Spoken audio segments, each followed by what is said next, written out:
Bismillahirrahmanirrahim. Alhamdulillahi rabbil alamin. Wassalatu wassalamu ala ashrafil anbiya'i wal mursalin. Sayyidina Muhammadin wa ala alihi wa sahbihi ajma'in. Subhanaka la ilma lana illa ma 'allamtana innaka antal alimul hakim.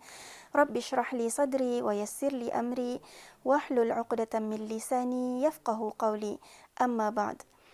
Para penonton yang dirahmati Allah, Assalamualaikum warahmatullahi wabarakatuh. Alhamdulillahi rabbil alamin. Segala puji dan syukur kita ni panjatkan kepada Allah Subhanahu wa taala yang telah mempertemukan kita ni sekali lagi dengan bulan Ramadan ini. Tani patut bersyukur kerana kita ni dapat berjumpa lagi dengan bulan Ramadan ini. Kerana apa? Kerana bulan Ramadan ini adalah bulan yang paling istimewa. Anitah satu bulan yang kita ni gunakan untuk mendidik diri kita ni supaya lebih teratur. Bulan yang kita ni gunakan untuk mendisiplinkan diri. Bulan Ramadan anitah satu-satunya bulan di mana kita ni paling hafal waktu kalender bila masuk waktu sembahyang. Paling kurang tah kalau inda 5 waktu, paling kurang kita ni paling hafal 2 waktu sembahyang. Jadi 2 waktu ini biasa tani jaga. Yang pertama, waktu masuk waktu subuh. Sebab apa? Tani takut terlimpas. Tani takut terlimpas makan sahur. Sekarang makan sahur, makan nasi katok, sambal padas. Sekali tiba-tiba azan, hinda sempat minum. Apa jadinya? Dan kemudian lepas itu, waktu yang kedua yang kita ni sentiasa ingat adalah waktu maghrib, masuk waktu maghrib. Itu tah waktu yang kita ni tunggu-tunggu setiap hari. 2 kegembiraan bagi orang yang berpuasa, itu salah satunya tu waktu berbuka puasa tu. Jadi kita ni takut tersungkai awal juga. Sekarang kalau tersungkai awal ngalih saja lapar dari tadi pukul 5 pagi sampai 6 petang rupanya awal sungkai. Jadi habis cerita. Selain itu, Ramadan bukan saja ia dapat melatih kita ni untuk mendisiplinkan diri, macam tadi kita ni hafal sudah waktu-waktu solat, mendisiplinkan diri, rutin harian kita ni. Tapi yang lebih utama bagi kita ni ialah bulan Ramadan ini selalunya kita ni lebih rasa banyak melatih kerohanian kita ni. Rohani kita ni yang banyak belajar di dalam bulan Ramadan ini. Kita ni belajar untuk banyak bersabar. Semua kita ni sanggup mengalah. Kerana kita ni indah mau kehilangan pahala puasa itu. Kerana tani takut kita ni indah dapat apa-apa daripada puasa kita ni itu kecuali hanya lapar dan dahaga. Rugi saja tani lapar seharian tapi indah dapat pahala apa-apa. Bersabda Rasul sallallahu alaihi wasallam, "Kam min shaimin laisa lahu siyamuhu illa al-ju'."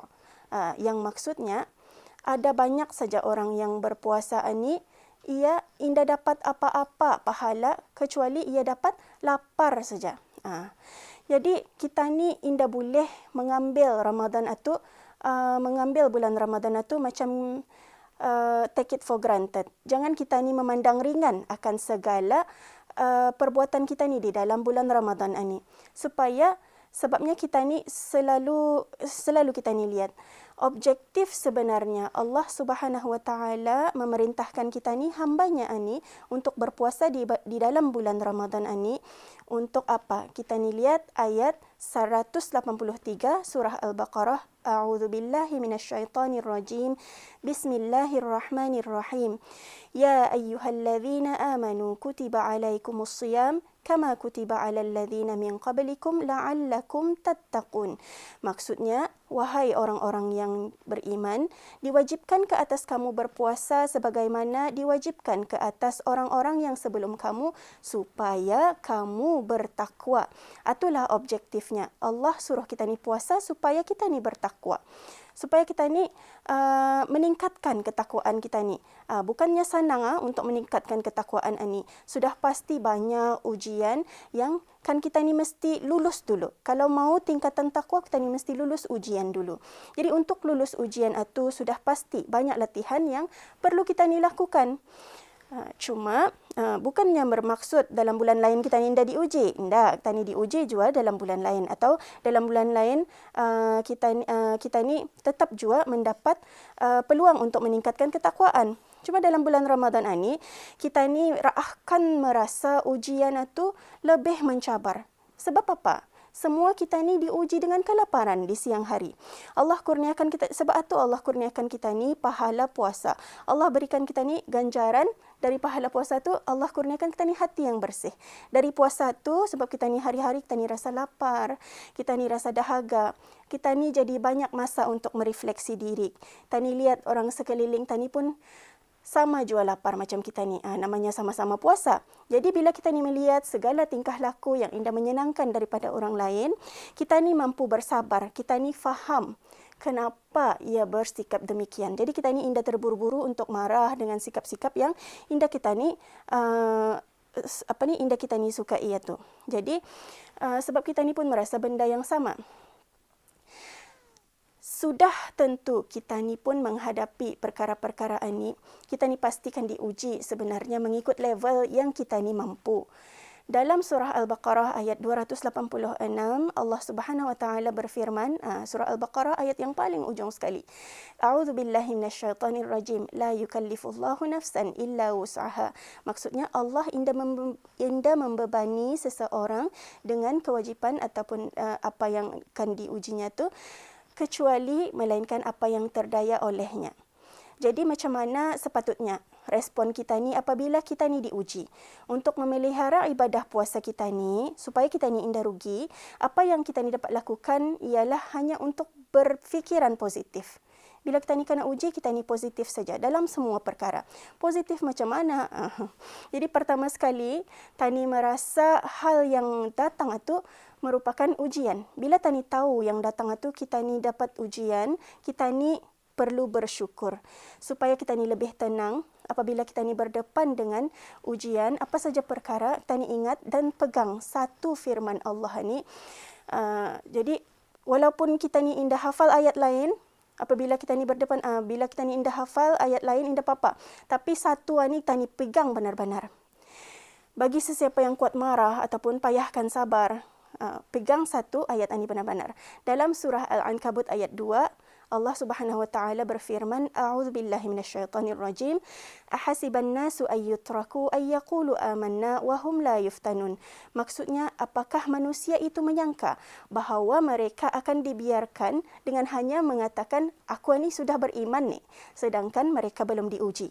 Jadi kita ni bersyukur kita ni diuji sebab anitah tandanya Allah akan melihat buktinya bahawa kita ni punya perkataan itu. Kita ni kata kita ni beriman, maka anitah buktinya. Dengan cara sabar dan redha dengan ujian yang Allah berikan itu. Apa saja bentuknya ujian yang Allah bagi ini? Antaranya, A'udzubillahi minasyaitonirrajim. Bismillahirrahmanirrahim. Surah Al-Baqarah ayat 155. وَلَنَبْلُوَنَّكُمْ بِشَيْءٍ مِنَ الْخَوْفِ وَالْجُوعِ وَنَقْصٍ مِنَ الْأَمْوَالِ وَالْأَنْفُسِ وَالثَّمَرَاتِ وَبَشِّرِ الصَّابِرِينَ.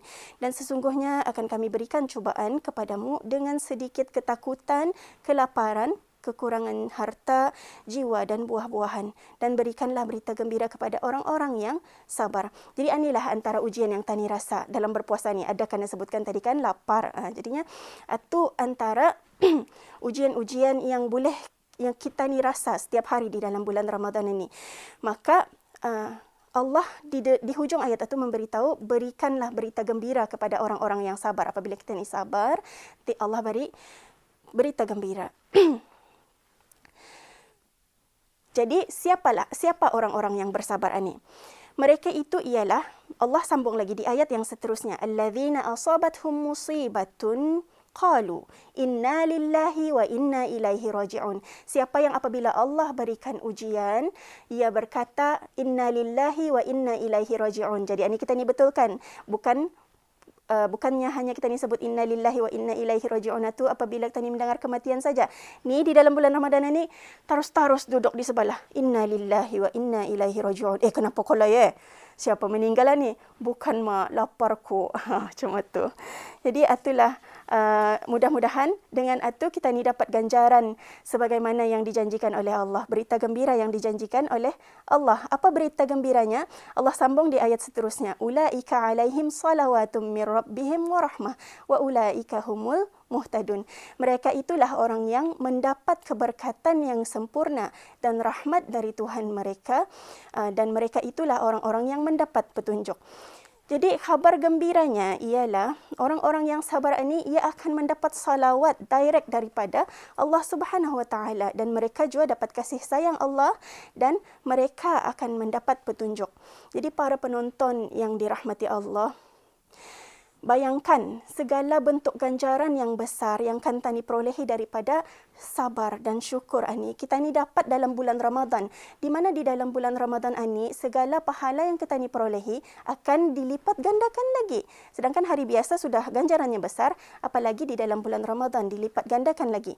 Maka indahlah ada respon lain yang lebih layak apabila kita ni diuji oleh Allah Subhanahu Wa Taala daripada bersyukur. Anak-anak pergi ke sekolah, belajar mengira dan mengukur. Di dalam bulan Ramadan tani mengharap redha Allah dengan ganjaran sabar dan syukur. Wallahu a'lam bissawab, wabillahi taufiq wal hidayah. Wassalamualaikum warahmatullahi wabarakatuh.